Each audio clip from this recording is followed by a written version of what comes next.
আমরা 10 দিনের একটা স্লটে আমাদের কর্মপ্রদর্শন, ধর্মীয় প্রতিষ্ঠানের প্রচার, ডিজিটাল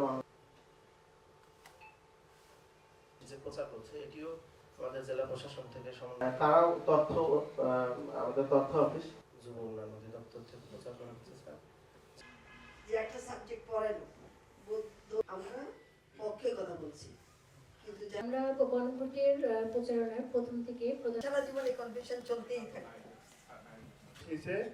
এবং একজন ইমাম আমরা নিয়ে গেছি। বিভ্রান্তি যুগে যুগে সবসময় চালিয়ে আসছে, এক পক্ষ আক্রপক্ষে চালায়, কাজে মানুষ জানে কিভাবে এটাকে মোকাবিলা করতে হবে, মানুষজনই নিজেরাই মোকাবিলা করবে।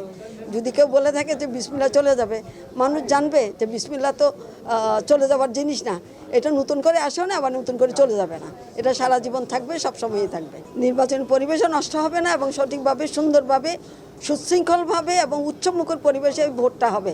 আপনারাও অপেক্ষা করেন, যারা বলছে যাবে না তারাও ভোটের মধ্যে আসবে।